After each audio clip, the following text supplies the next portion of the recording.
Our little countdown time always chills me out, and then I've got to, I've got to remember that we're going live after that. It's terrible. Me too. I was feeling very relaxed.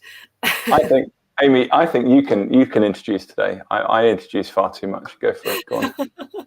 Over to you. Hello, everyone. Anyone that's watching, thanks for being here. We are absolutely delighted to have David Stoller on as part of our 50 leaders in 50 days. I think we've stretched it out to more than 50 days now, haven't we? But it's delightful to meet you, David. Can I hand over to you? And it would be great for everyone to hear a little introduction about who you are and your experience. Certainly. Thank you both very much for taking the time to speak with me today. My name is David Stoller. I'm the Director of Development for FPC Global. We're a global master systems planner and master systems integrator. We have operations and offices in the United States in San Francisco, in the European Union in Dublin, in Asia in Bangalore, and then in Southeast Asia in Singapore. Our global operations is based out of London. Organization's been around for about 10 years. We specialize in kind of the confluence of IT and OT within the built environment across a variety of different asset types. We were born in the commercial and corporate office space environment. I think everyone knows that that's been an interesting change over the last few years since COVID. And during that time, we began to expand into different marketplaces. My personal experience, I've been pretty fortunate to see a lot of different pieces of this industry. I started my career as a strategy consultant, but moved into the built environment space from the lighting side. From there, I had a chance to join the IoT infrastructure and ambient computing startups and kind of see the nitty gritty inside workings of, the birth of a new technology space in our industry. After that, I had an opportunity to join Siemens organization as the director of strategy and development for their smart buildings, smart cities solutions group. And then after that, I left and started my own firm, which I worked on for the last several years, working with organizations on their go-to-market strategies, their business development opportunities, and everything from artificial intelligence firms to resiliency as a service for the built environment and energy. And so I've had an opportunity to kind of see all the different block and tackling pieces that go into making this insane space that we call our industry. So it is indeed an insane space, isn't it? You've worked in lots of different innovative areas. What do you find most exciting at the moment? I think right now the uncertainty, to be honest. I think the post-COVID environment has caused a lot of people to sit down and reassess what they're going to do, and to reassess what the products that they're producing in the built environment need to look like. I think everyone's looking back, and the story of innovation and the story of resiliency and the story of sustainability have been kind of, I think, talking points for a lot of organizations. And I think a lot of them have thought of innovation as a surface level solution, a new application, a new piece of software that they could showcase, a new set of analytics, which is always useful. But I think that they're looking a little bit deeper currently, and reassessing what is the core product that they're producing, right? And what is the fundamental solutions that it's solving for? And that's allowing organizations to look a lot deeper into their tech stack and look a lot deeper into their process as to how they attain those, and really redefine those processes in an innovative and new way. I'm just picking up on a couple of things, if that's okay, on this, Dave. Just on a technicality perspective, if that's okay, just because some of the phrases you were using I'm not that familiar with, so excuse me. So I think you said at the time you were a master systems planner and architect, is that right? And systems integrator, yes. So what does that mean in practice, just so I understand? Because there's so much, this is part of the problem with our industry. There's so much of it, it's so broad, and there are so many intricate sort of positions and roles that people have. I'm not sure I genuinely, from my own side, I know what that is. It would be great to expand that. Absolutely. So if you were to break down our traditional value chain of the built environment, right? On the far end, you have the lending partners, the banks that are providing the capital necessary, the actual loans, right? That are going to be going to finance these projects. We have our developer partner who are bringing some equity to the table through a series of limited partnerships, right? And they're the conceptual developers. They have the idea, they have the asset, the property. They're bringing the lending partners together. Then you have your design team. That's your architect, your MEP, your structural. Those are the people that are designing the actual facility, the built environment themselves, right? They're designing, the materials, the finishings, the structural requirements. Then you have your construction team, and they're responsible for developing and building those projects. And then you have your operations team. The unfortunate nature of what we've been doing is that there's a lot of disconnect between all of these different organizations and these different players, and they have, through no fault of their own, different incentives, right? The lending partners want to make a return on their investment.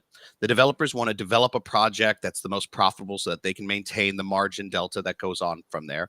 The architects and engineers want to design a product that they can design they want to bid a certain amount of hours and work less than that, right? Fundamentally, right? They want to bid 10 hours and work 8. So they have a whole incentive model around that, whether it's reusing products or reusing designs or outsourcing designs to non-charging entities like industrial manufacturers. Then you have contractors whose job it is to get on and off the job as quickly and safely as possible and cheaply as possible, because oftentimes they're very cash poor and they're robbing Peter to pay Paul. And then you have the occupiers who need to manage those products. And the reality is, the way that unfolds today is you're left with a product that often has the minimum viable products that are going in there, right? So we may have a design specification that is not conducive to effective operations of a building. I think we've seen that time and time again. And so what a master systems planner does is it actually works with a development team and with the outcomes of the building's operations in mind to ensure that all of the different subsystems that are going in there, whether it's the plumbing, the mechanical, the electrical, the automation, the life safety, the IT network, understanding the outcomes that operational building is going to require and ensuring the outcomes are defined into the design of the systems themselves across all of them, right? So rather than having a series of layered and siloed systems that don't interact effectively, you can define the outcomes that they need. So you want your automation to speak to your access control system so that when a person comes in, they know to start preemptive cooling, right? That's a use case. You can define that as a master system planner with your client, and then define the actual integration pathway that's going to be required. And so it's a person who provides it's part of the design team that exists prior to the master systems integrator, but before the contractor's actually been brought on board. Right. And so then the next phase is when that comes in, they have a master systems integrator, because often what happens is an engineer will design a lot of different subsystems. And the reality is a lot of engineers, not all, right? There's a lot of really fantastic organizations out there. A lot of engineers are very focused on, airflow requirements or pressure or structural integrity. They're very focused around codes. They're very good at ensuring the safety and efficacy of the systems as predicated by the codes in any zoning area. That's not an outcome. That's not a use case that an end user, an end state product can utilize effectively. And so the master systems planner helps kind of coordinate those two things together. Okay, so just 2 quick questions off the back of that. And this goes back to something you said, and I just want to make sure I'm clear on the terminology. You said at the confluence of IT and OT. What's the OT? Operative technologies. So operative technologies. Okay. If you think of operative technologies, that's going to be any traditional analog or physical piece of equipment that's moving or changing. That's mechanical equipment, that's plumbing, that's drives or motors that are moving water or air through your building, right? These are doors that are latching and moving. They're things that are actually physically interacting in the world. They're operating, versus an internet technology, which is any type of digital connectivity or communication or patch control, system, right? Connecting to each other, or software even, right? You can go even higher into the cloud. But anytime you want to connect any of those physical real world devices to the IT space, that's kind of where we specialize coming in. Okay. So as an extension of that, then what I'm quite interested in, you also used a term, you said innovation has been used as a surface level solution up until this point, and you think it's now going to go deeper. So I don't want to go into the details of that as an actual philosophy that you've got. But what I would like to just understand first is, given the role that obviously you have, and the complexity of that, and bringing everybody along on that journey, and as you said, being at the confluence of the IT and the OT, and actually the complexity of that as well. What role does innovation have in that job role to bring that all together? Because I think you've made me think it sounds very complicated, and as a consequence, I can't imagine innovation is a particularly easy thing to facilitate in that role, because it has to work, it has to be correct, and any mistake causes a problem throughout the entire plan. So how on earth does innovation get brought into that sort of a scope and plan? Absolutely. So I think a lot of people, when they hear the idea of smart buildings and digital spaces, it can get scary, right? Because it can mean a lot of different things, and it can go wrong in a lot of different ways. And the way that we address that scope is through very simple things of process and planning, right? Having gone through several of these projects, these are very rarely, these smart buildings, these innovative buildings, very rarely ever these are very rarely ever cost issues. They're often planning issues, right? These many times a developer or an organization has allocated the budget for the types of solutions necessary, but they haven't bought the right thing because they didn't know the exact outcome that they wanted at the front end. Because a developer isn't an operator. They're not in most cases, right? But they're very focused on getting the project developed and getting it off the books. And so it's designed or planned and budgeted for in a way that isn't lending itself to the end state. And so that's really just a planning. That's a planning component. And that's part of incorporating this planning into your process. And so when we think of working with a developer, one of the first things we do is define what are the outcomes. Right? What are the outcomes you want from this asset class? Do you want it to be able to effectively change from multifamily to senior care? Right? Those are asset classes that have a similar floor plate, similar function, but there's a few technological differences between them that they might need to consider at the core level, whether it's some additional mechanical and plumbing for maybe a future laundry or a future kitchen for senior living. But those are really core infrastructural changes that are really cost effective to make on the front end and to plan for. In fact, they're nominal costs that now have added exceptional value at the end state that allows for them to redeploy that that capital in different ways depending on what the market demands. And so what we're thinking about here is what are the outcomes, whether it's something as simple as I want to be able to have a single point of access control for the base building or to my occupant space, or I want to be able to order food from my phone and give temporary credentials to have someone come up and deliver it to my door, or I want to be able to order a dog walker that can come up and get access and I know, or I can change the thermal control in my environment remotely. Whatever those use cases are, it's important we define them on the front end, because that's going to dictate the enabling technologies that are required and their effect, how they interact with each other at the design phase, so that once we get into the construction and the integration phase, it's already been decided, rather than trying to wait until the project's undergone and then the developer goes, oh no, I wish we needed this, and now you have to do a change order and you're tearing out cabling, you're tearing out piping that you've already deployed, and you're adding timeline to a construction project, and you're adding change orders to the budget. Now you're getting into trouble. That's why people tend to be scared of innovation, is because they're adding it later. And it's through no fault of their own. It's because these technologies are new. And when we think of how we deploy a project, it's the money first, the idea second, the design third, the construction fourth, and the operational fifth. But when we start thinking about we're getting close to operation during the construction phase, that's when we start thinking about it'd be nice if we had this often. And that's when they start moving in and start talking about this. And so you're doing a lot of change orders. And that's where I think a lot of the fatigue of innovation in our space has happened, is because we're doing it later in our process. when we really should be considering it But on the front end. so let me just test you on that. So, because in my head I was going, you've got to start with the outcomes, and in my head I was going, do they know what outcomes they're looking for? That was my first question, and then that's now segued back to what you've just finished on, which is we bring in innovation too late into our process. And I'm wondering if we bring in innovation too late because they don't understand innovation as much as they don't understand outcomes. Yeah. So is that part of it that we certainly. So the outcome component, right? And this is something that we do.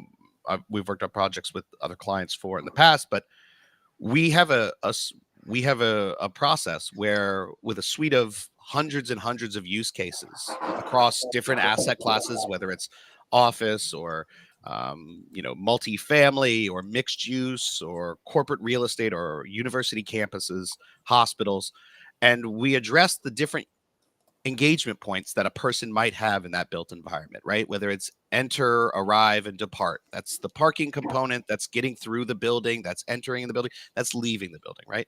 When you're in there, refreshing and engaging, right? Being able to work with people, engaging with the environment itself, collaboration components, right? Working with people, what's that process, and all the use cases you want to address in that, whether it's thermal discomfort, access to monitors, being able to utilize AV systems. There's a whole suite of use cases that we can say that we've defined.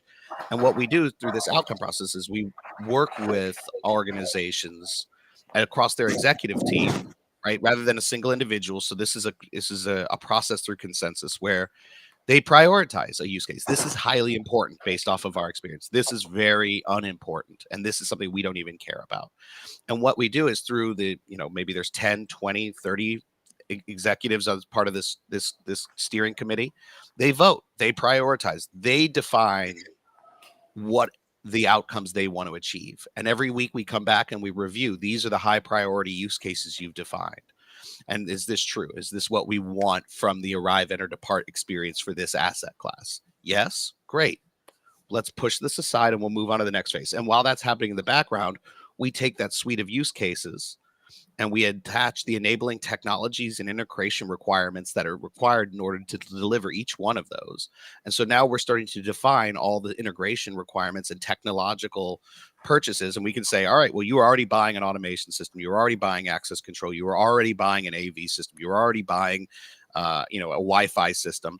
The only thing that you're adding here is there's an application for when someone's in the building. So that's the only cost we're adding.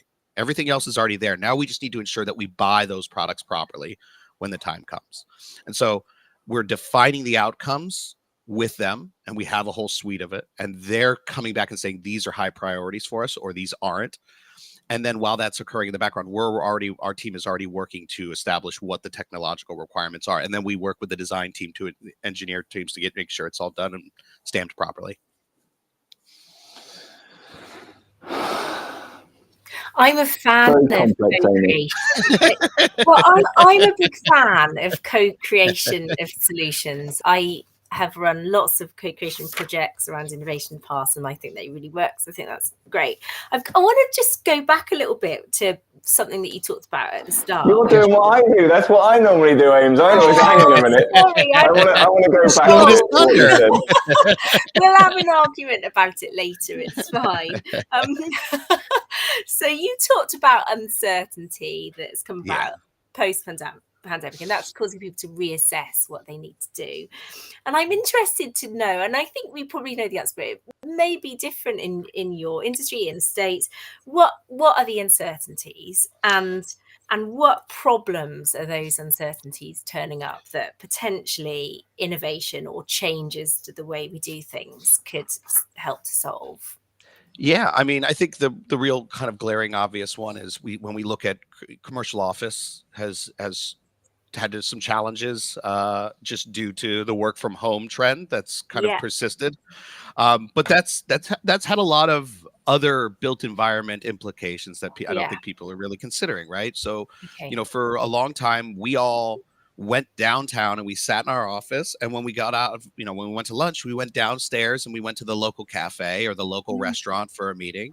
We're not doing that anymore. So those businesses and those spaces not being utilized in the way that they were originally, right? After work, we would go to a local pub with some friends. We would have a couple drinks, or we'd go to a show with somebody. Those things started to dwindle. And so we're starting to see these kind of this degradation that's beginning to occur, this erosion of utilization as well as taxable, and tax base, to be completely honest, in these urban cores. And so we're starting to see, at least here in the US, there's been a lot of push because now everyone's home. They want higher density rates closer to where they live versus just in one area. And so we're seeing changes in the demand we're seeing a lot of shift in the demand away from single family home markets, right? I personally, where I live, we're a single family home area, but everyone in here is going, hey, I work from home. I want to walk down to the local cafe. And it's a 10-minute walk right now. They want it to be a 5-minute walk or a 2-minute walk, right? And so the way that you start to develop that is you're going to have to drive for density, and you're going to have to develop an environment that's more conducive to people moving through it in those ways. And so I think that writ large and that takes another step further. If you're a municipality, and we do work with municipalities in these types of projects, is if that's something that we're going to change from a zoning requirement, what's the implication from an infrastructure standpoint? What's that water going to look like? What's the power requirements going to look like? What's our sewage? What's our drainage going to look like?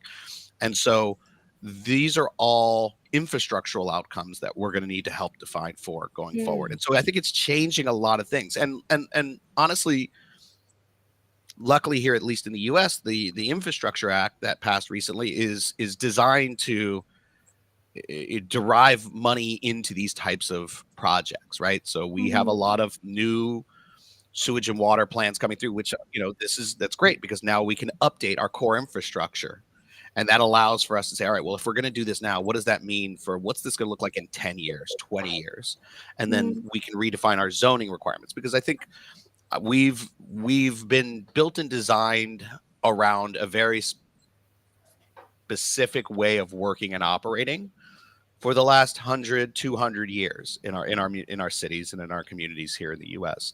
And due to the uncertainty and changes, we're going back and having an opportunity to kind of look at the ground level and move and say, what are we going to do if we're going to redo it as much as possible now?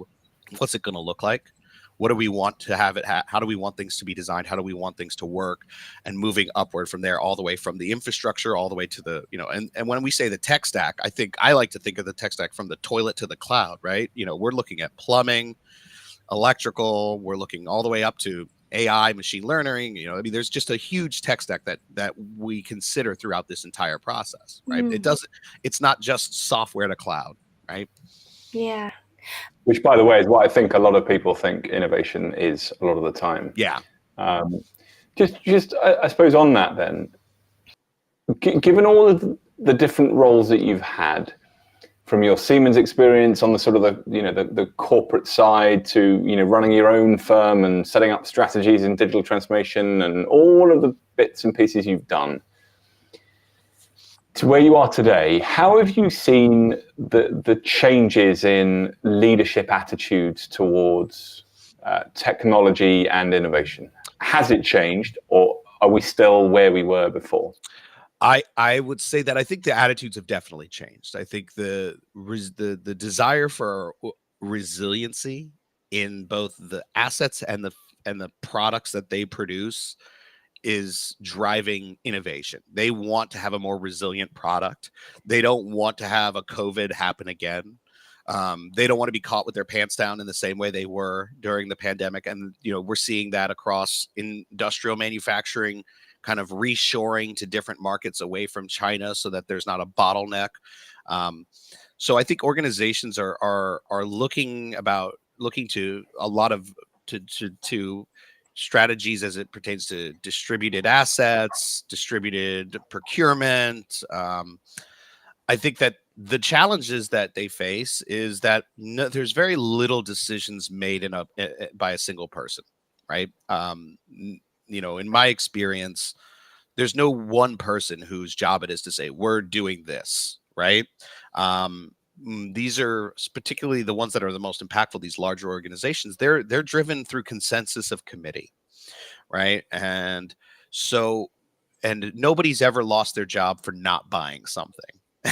And so there's a lot of a lot of people, I mean, we're still humans, right? We all want to do the right thing. We want to work on something, but we are also very pragmatic in the sense that we don't want to put ourselves out to be left in the wind. And so having organizations that cross-functionally communicate, I think that's probably one of the most important things. And I think we're seeing more and more of them do that. That allows for that consensus to occur more effectively as it pertains to any type of change or innovation. I think that's something that we're seeing more. And I'd like to, honestly, I think having a broad steering group through any of these innovation projects is going to be incredibly important, because they're not just the tech team. The CTO and the CIO are not going to be the end all be all for this. There's going to be the operations group. There's going to be the finance team. There's going to be the asset management teams. Our industry is unique in that the product is the service.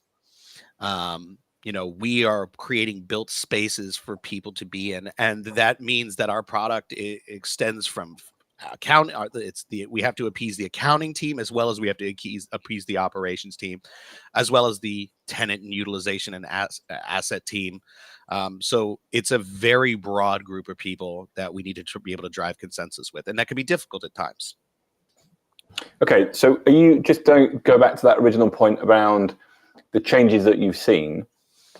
Are you saying the industry has moved more to a consensus approach from an individualistic approach, and in doing so, it's moved the decision making from we don't need to do this because if it goes wrong, it's my job, to a much more reasoned approach around the attitude to try something new, and consensus is a better way of doing it? Am I encapsulating that properly? I would say that it's become a little bit more challenging because it's more consensus driven. It's become more challenging because of the consensus, because the consensus means there's a lot more hesitancy from a lot more people. Yes. Well, and there's a lot more stakeholders that you need to commit. So there's a bit of a challenge there, but the idea of what innovation is has changed by that process as well, right? For a long time, innovation was just the CTO's team, and now we're hearing from so many different groups that the idea of innovation has become much more intersectional than it had been previously. And so while it may take a little longer because there's more people and there's more different ideas being shun around, we're actually getting closer to what innovation truly is and how it should be adopted. And I think that when there is an organization that feels it's ready, when they do decide that they're ready to start making changes or bringing a project in or start working on something, it does happen a lot faster when it does. But it takes a little. I think these organizations are restructuring the way that they operate.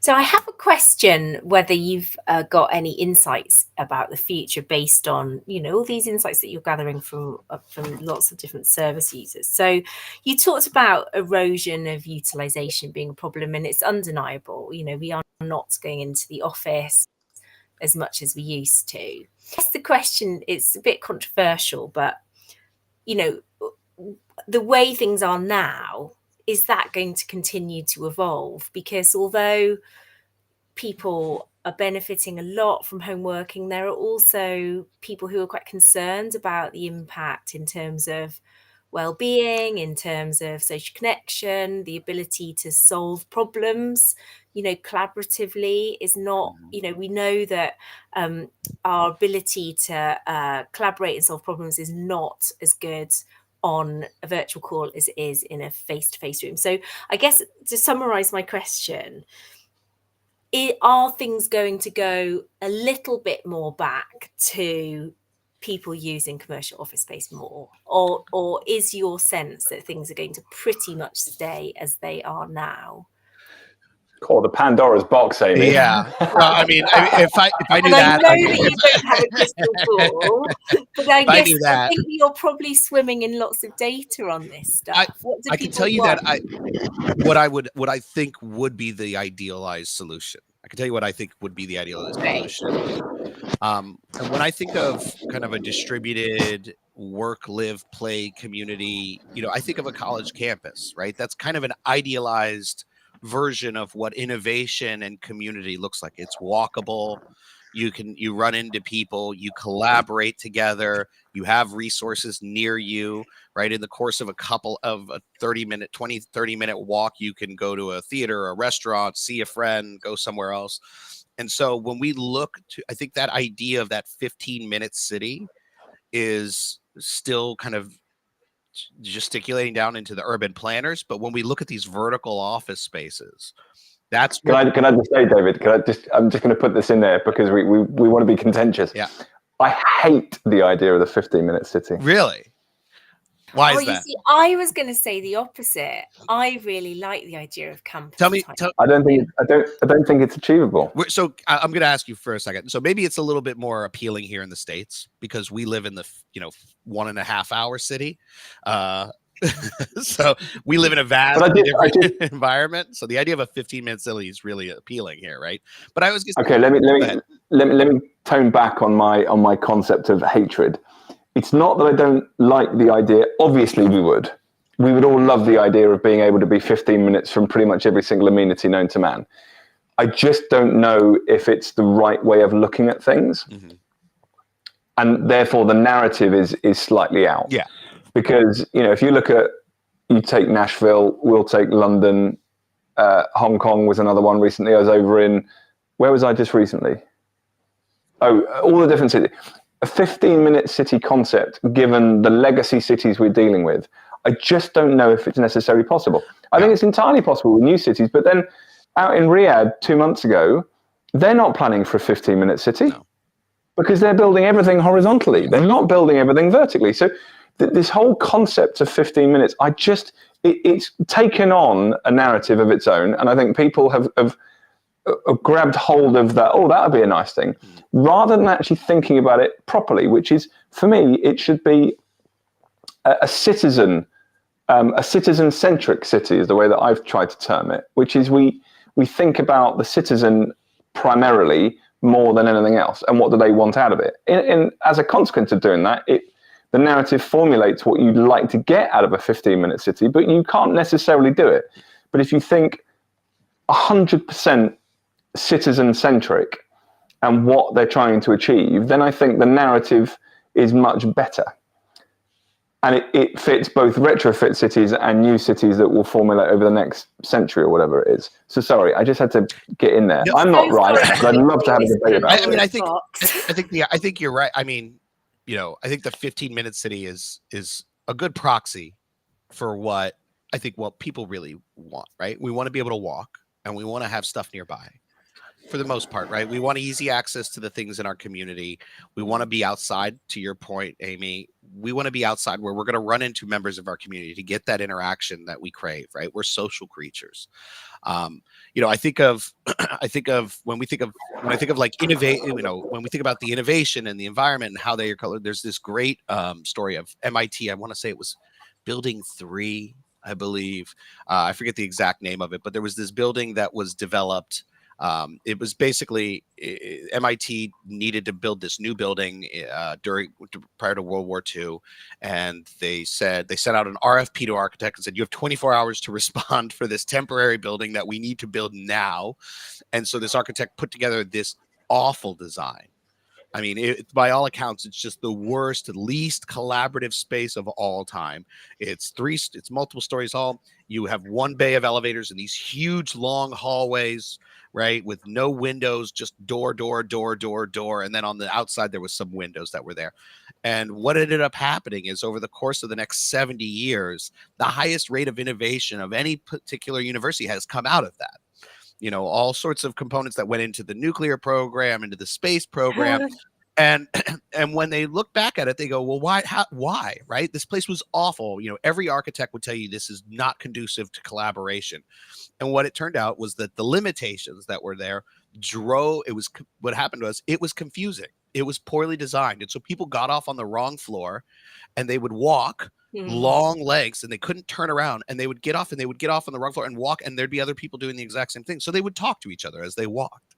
And oftentimes there would be somebody that was in the physics floor that got off on the chemistry floor, and they would slowly talk and collaborate. And because the building was not sacrosanct in itself, the teams felt comfortable just destroying it.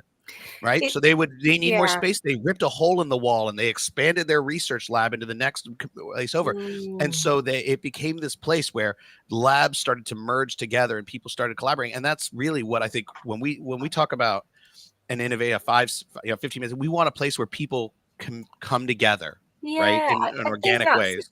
that's a great example. And I think it was Steve Jobs who sparked a memory that I think it was Steve Jobs who had all of the restroom blocks centrally allocated. And he did that because it meant people had to get up from their desks and physically walk and interact with other people in order to do what they had to do every day, multiple times a day, because it exactly that. It created opportunities for interaction. And so, you know, there have to be more ways that buildings can create that. Yeah. You know, it's not just it's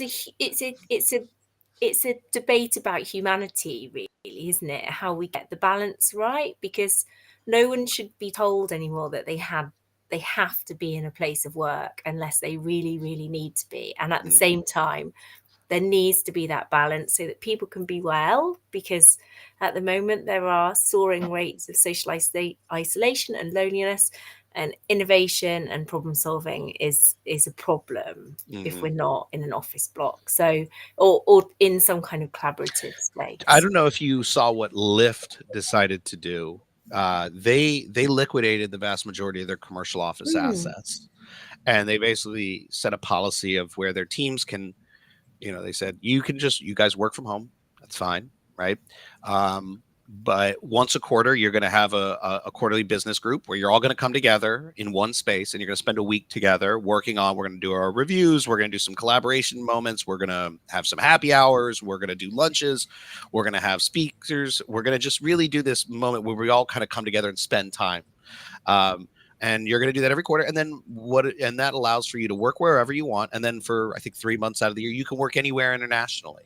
And then once a year, there's a national conference where your national conference comes together and they work together. And the idea is that I think their thought process is that people collaborate when they're together and they're thinking about work, but not when they're working on work. Right. And like, I don't know about you, but I've often got a lot, after we've gone out and we've done a quarterly business review and we have the dinner, and then we're going out and we're having drinks and we're walking around and talking around the city and just exploring together. That's when the inhibitions of, this is the project I'm working on, this is the thing I need to defend for, whatever reason, because this is my baby at work, I can't, it starts to come down, and you see people really just start to kind of spitball. And I think that's where a lot of the innovation starts to occur, is when it's just a more loose, natural conversation, where people are less in a less rigid space. And I think that's also why one of the challenges of work from home is because it's a very rigid process. We're all literally looking at each other in a box right now. Right? I do this. I mean, I'm really aware that when I have to go into London, I sort of look forward to it, but there are so many challenges that go along with that, getting the kids to school and the dog walks and all of these, But as soon as I'm on that train, even if it's at the crack of dawn and I've already been up for 2 hours, I just feel better. I'm around other people. I don't love the commute, but as soon as I get to where I'm going, it's a better day than if it was another day at home. And it's just, it's two things, isn't it? It's people being really clear on what they want and need, and then commercial real estate delivering that for them.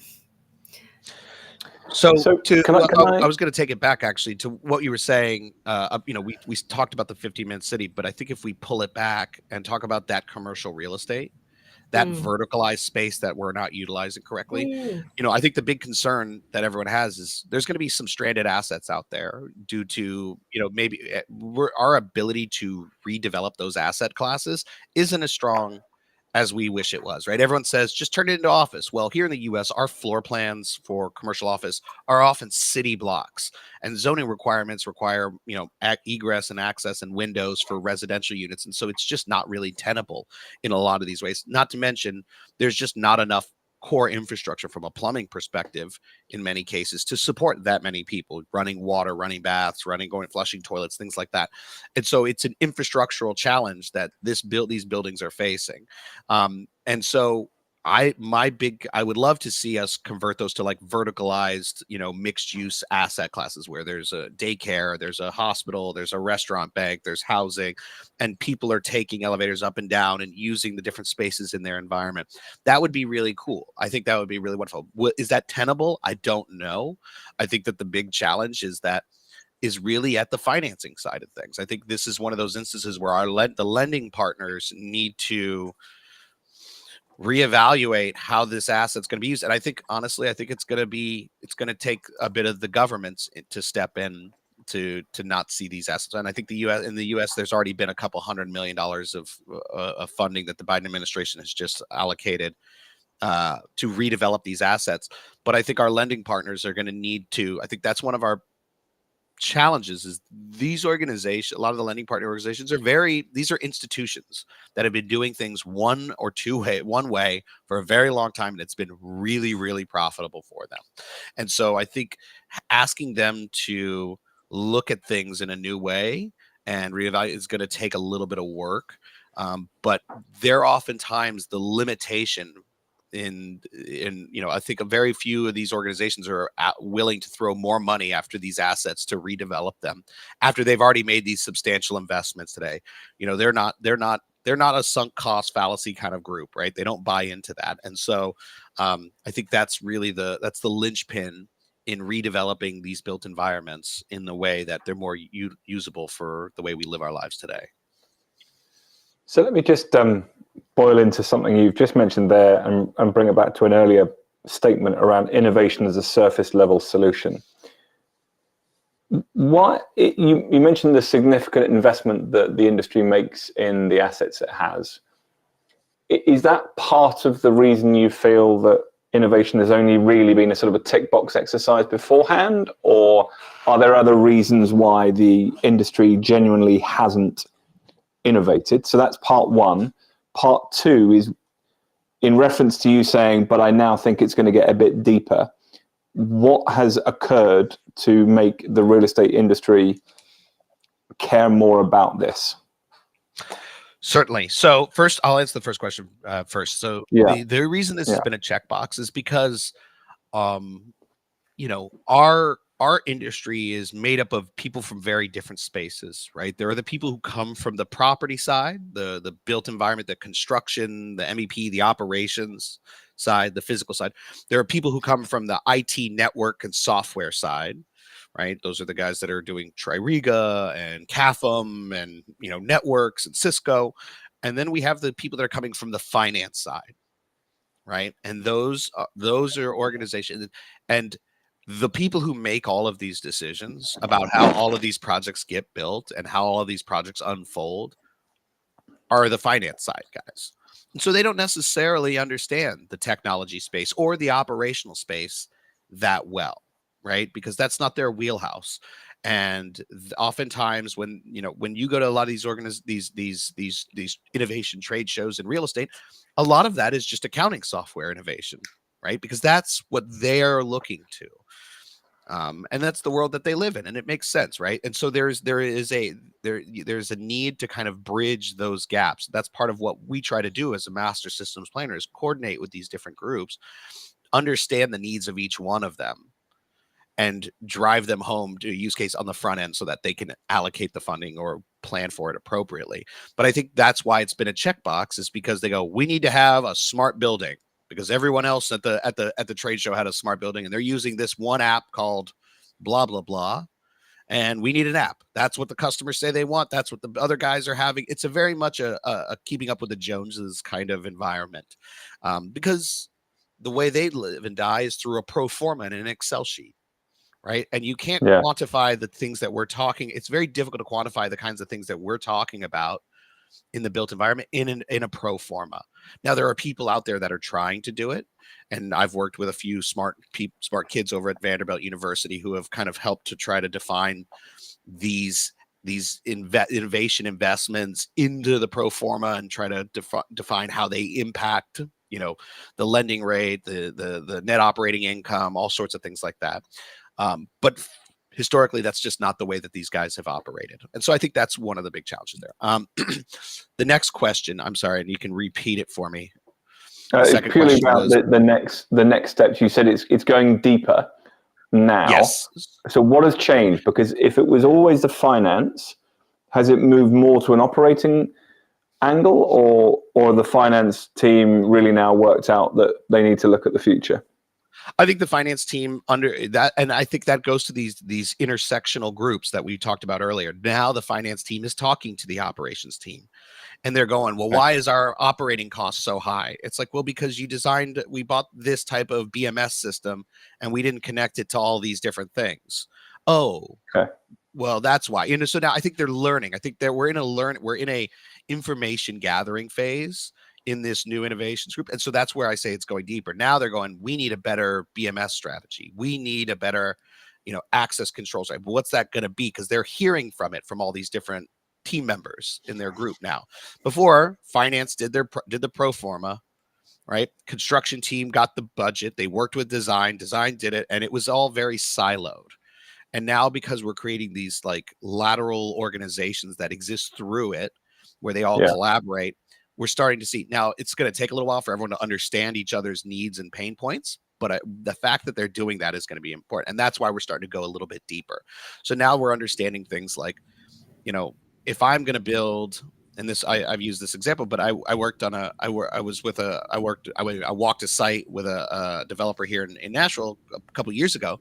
They built an active living senior facility, right? This is a place for people who are not, they don't need any additional help, but they want to be around other people their age, and they want to go for hikes. They want to go camping. They want to do bike riding. They're still active, but they're senior and they're retired.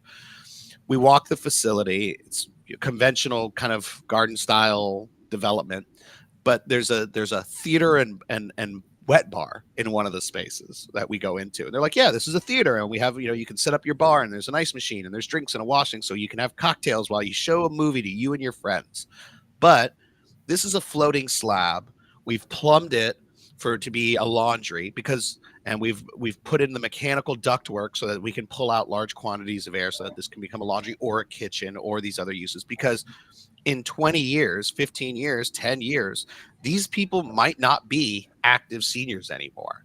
They might be dependent care seniors. And so this allows us to convert this asset in the course of a couple weeks into a senior care facility, because everything else infrastructurally is identical. This was the one little thing that needed to change. And so they're looking, that's not an app solution. That's not an accounting solution. That's a brick, mortar, plumbing, infrastructural level solution that they're planning for. And so now that asset, and those are different asset buyers. If you look at people who are, the kind of real estate investment trust, they're an active senior care investment. We're a dependent care. And so now you have two different buyer bases. When it comes time to resell that asset, you can shift into places where there's a higher cap rate.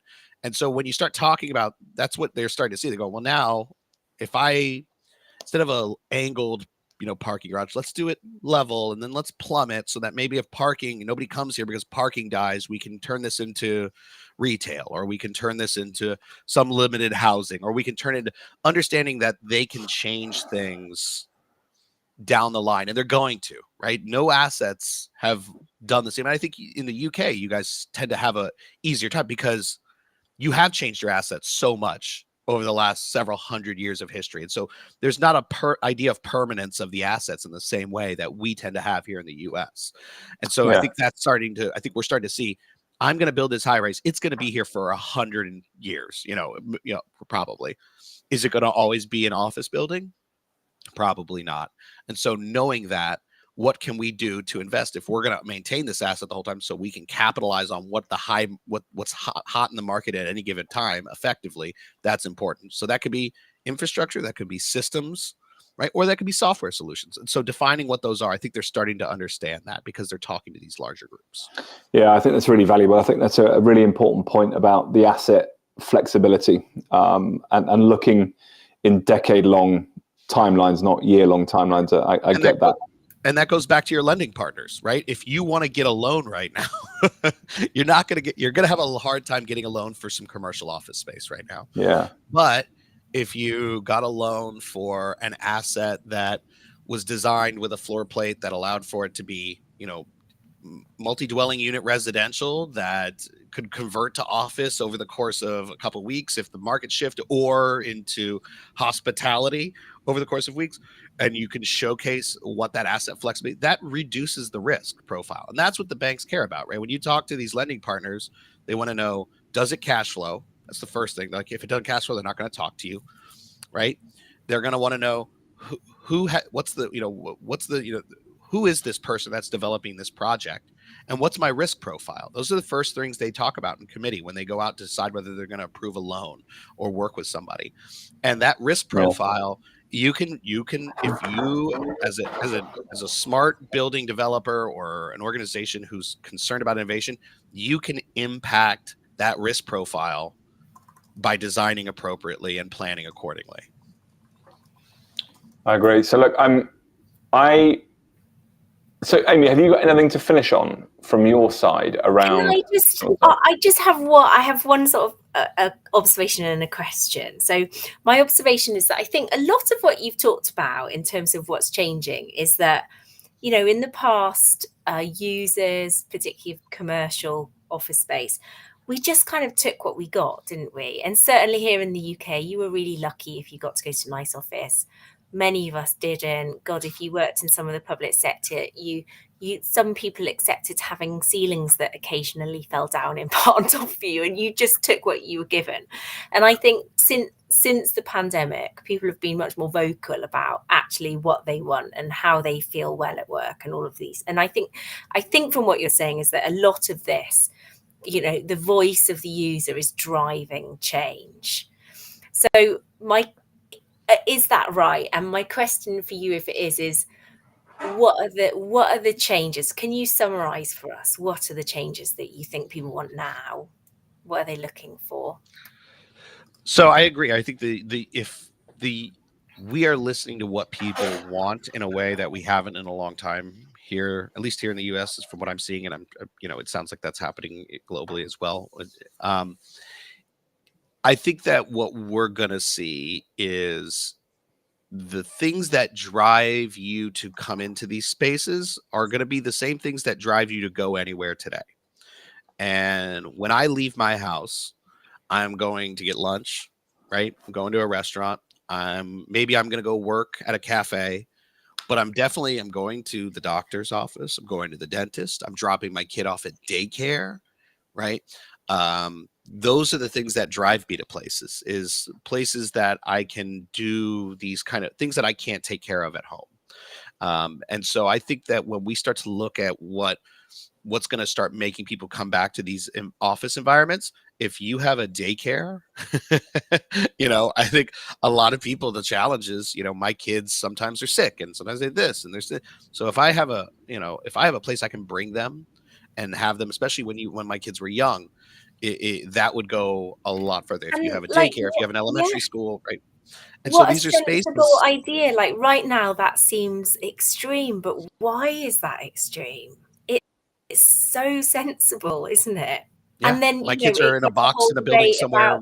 It just and it addresses the whole debate about equality in terms of women being, anyway, we won't go into that, but sounds like a radical idea now, but it absolutely shouldn't be. I don't feel like it's that radical. They have doggy daycare at half of these apartments. You go to one of these cool apartments, they've got a doggy daycare, right? They have a dog. They have a puppy concierge that will come and pick your dog up and bring them down and wash them and do all these things for you and drop them back in your apartment. There's a whole ecosystem in these high-end apartments that are taking care of these amenities, and they're charging for it, right? And people are paying for it. So if you all of a sudden said, hey, I want you to come back to the office, and part of the value you get is that you get a discount if you're an office tenant, you get a discount at the daycare, or you get, and now you're using the gym and you got a place to send your kid. And we live much more complex and full lives than I think we had historically given ourselves credit for. And due to the changes in the way that we've experienced our lives during COVID, I think a lot more of us are looking to the things that are important, which is our health, our family, the people that are around us. And so if you want to have people come back into your space, you need to make it conducive to them living their lives in that way. And so having a place for you to go exercise, right? Having a place for you to live, to work, to play, and that's conducive to your family, right? If I was able to come into the office, drop my kids off for the day, if it's a day off, because I'm going to have days off during the holidays, like that's a great example, right? The holidays are rolling in. I have 3 weeks where I've got my kids coming up. It's going to be very difficult to get work. If I could come in and drop them off at a daycare where there was teachers, I could go to the gym, I could go to the office, I could have my meetings, and then maybe afterwards go grab lunch and then pick my kids up and then leave at the end of the day. That would be fantastic. I would go in a heartbeat, right? Because I'm going to struggle for those 3 weeks while they're here, because they're going to be watching TV. They're going to need a snack. They're going to need everything, right? And so I think that's what we need to realize. The large percentage of our members and people that we're trying to attract to these spaces have complex, full lives that need to be addressed. And so if when we say we want to be a live, work, play environment, well, we've only had a work environment. Let's add a live and play environment to these spaces that people can use. Agreed on all those points. Okay, so look, I'm conscious of time, and there's an awful lot of stuff to try and work through and process with all of that. But I think just publicly, David, I just want to really thank you for your time. I know the broadness of all that experience was always going to be tough to sort of, process down into something. But I certainly feel I've got some really interesting insights thanks, that have David. come out of there. So really, really appreciate your time. So I'm going to stop the live feed, and just going to, publicly wise, just thanks very much for your time, David, and I appreciate all your